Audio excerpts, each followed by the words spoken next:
Okay, thank you, Madam President. Some of us in the state know a lot about it, and for some it's a new problem, but it's crumbling foundations that we have in our area, Connecticut. It's to explain how it works is basically these are foundations that were put in place 10, 15 years ago through a cause that we're not certain of yet. These foundations absorb water, they blow out, and eventually crumble. It's a major problem cropped up in Stafford, Wellington, Manchester, South Windsor, Tolland, Coventry, Mansfield, Ashford, all those towns. And incredibly, it seems as though all of the problems resulted from one quarry, from whatever the minerals and so on are in that one quarry.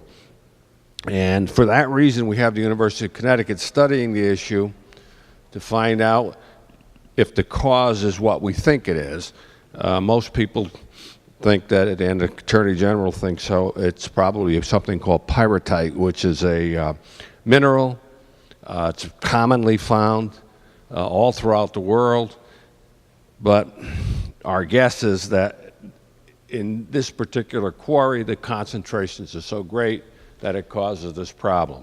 We'll know more about that when we get the report back from the University of Connecticut, probably and hopefully within a couple of months. Incredibly, it's only happened 3 places in the world that we can find.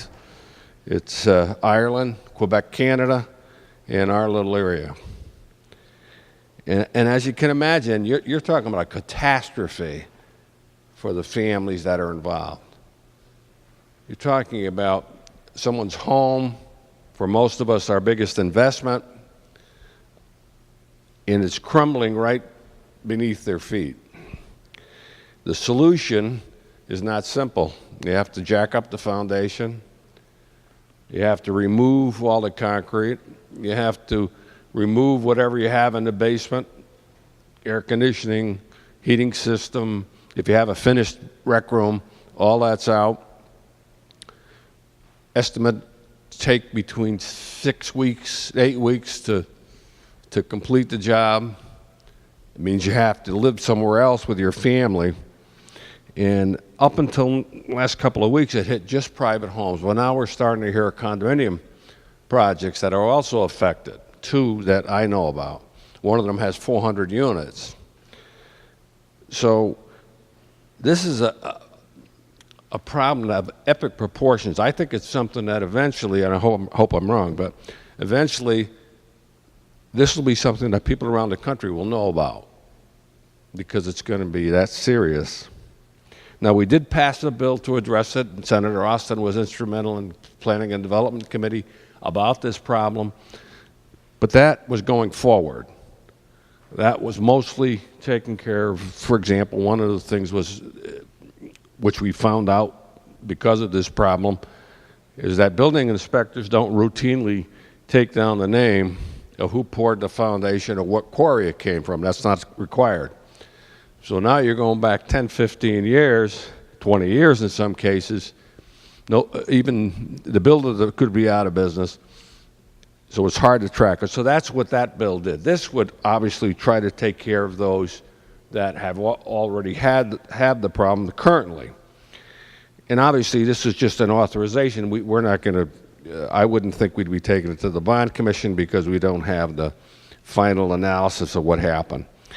But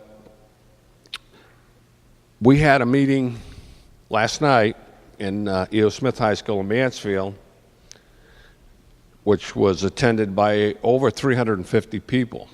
Give you an idea of the magnitude of the problem. We had another one at Vernon Center Middle School maybe 6 weeks ago, 300, 400 people. So the concern for this grave problem is out there. As of now, we've had 220 people sign up with the Department of Consumer Protection, and we know there's a lot more folks out there. Some of them are afraid to sign up. because they're concerned that the building inspector will come, condemn the house, and they'll have nowhere to live, so they're just trying to keep this problem under a bushel. But if you just take that number, 220, the average cost of these foundation replacements is $150,000, some up to $200, $250, depending on the house. So you're talking about wiping out the entire value, almost, of that home. So, in fact, at the meeting last night, the first select woman for one of the small towns of Willington described the impact it would have on her town. And when you first see it, you say, well, it's a tragedy for those people that are involved. But actually, it goes much broader than that, because it affects the whole community. The grand lists are going to shrink. The tax base is going to shrink. And a perfect example was pointed out by the first select woman of Willington. Her town has 1,400 homes, of which 700 were built within the period of about 15, 20 years that these foundation problems cropped up. So half of the housing stock in that small town could be affected by this problem that would destroy that small community. So I'm just hopeful that the Senate would consider this favorably, and I'd be glad to answer any questions. Thank you, Madam President.